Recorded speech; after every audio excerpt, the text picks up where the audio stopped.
शक्ति का रहस्य, महानवमी और आयुध पूजा की कहानी। बहुत समय पहले की बात है, जब धरती पर अंधकार फैल रहा था। महिषासुर नाम का एक राक्षस अपनी ताकत और घमंड में चूर होकर स्वर्ग और धरती दोनों पर कब्जा करने लगा। देवता परेशान हो गए, मनुष्य डर गए और सारी प्रकृति कांप उठी। कोई नहीं जानता था कि इस अंधकार से मुक्ति कैसे मिलेगी थी। तभी एक दिव्य शक्ति का जन्म हुआ, माँ दुर्गा। वो अकेली थीं, पर उनके भीतर सब देवताओं की शक्ति समाई हुई थी। उनके 10 हाथों में हर एक देवता ने अपने अपने शस्त्र दिए थे। कोई त्रिशूल, कोई तलवार, कोई चक्र। माँ ने सबका सम्मान किया और बोली, इन शस्त्रों का सही उपयोग तभी होगा जब उद्देश्य नेक होगा। और फिर शुरू हुआ 9 रातों और 10 दिनों तक चलने वाला भयानक युद्ध। हर दिन माँ दुर्गा एक नए रूप में प्रकट हुई, कभी शांत, कभी रौद्र, कभी ज्ञान की देवी, तो कभी प्रेम की मूर्ति। नवरात्रि के 9 दिनों में माँ ने महिषासुर के कई सेनापतियों को हराया, पर असली युद्ध तो नवमी की रात आया, जब महिषासुर खुद युद्ध में उतरा।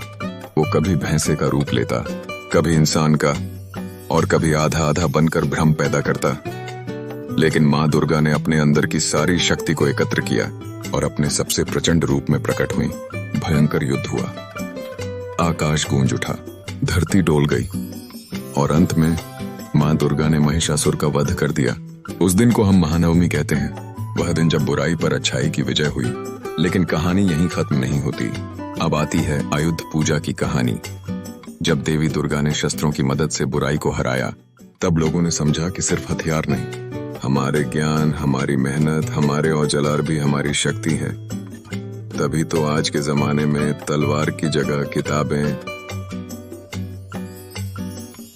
कलम, कंप्यूटर, औजार, वाद्य यंत्र और मशीनें हमारी शक्ति बन चुके हैं। एक और कहानी है, जब पांडवों को वनवास मिला, उन्होंने अपने अस्त्र शस्त्र एक शमी के पेड़ के नीचे छिपा दिए। 13 साल बाद जब उनका वनवास पूरा हुआ, तो उन्होंने नवमी के दिन उन शस्त्रों की पूजा की और युद्ध के लिए निकले।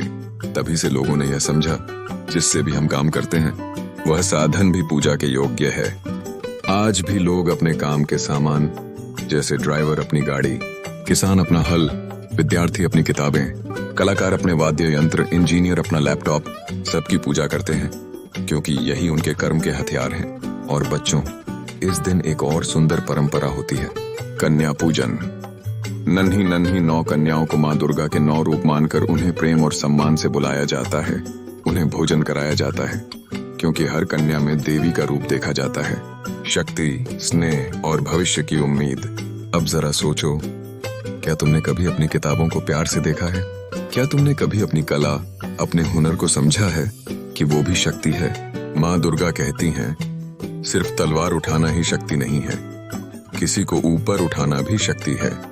जब तुम मेहनत करते हो, जब तुम दिल से कोई काम करते हो, चाहे वो पढ़ाई हो, ड्राइंग हो, खेल हो या कोई मदद, तभी तुम माँ दुर्गा के सच्चे भक्त बनते हो। सीख, महानवमी हमें सिखाती है कि हर बुराई का अंत होता है, बस हमें धैर्य और हिम्मत रखनी होती है।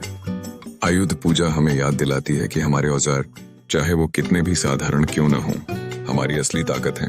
और कन्या पूजन हमें बताता है कि हर लड़की, हर स्त्री में माँ दुर्गा का रूप है, जिसे सम्मान देना चाहिए।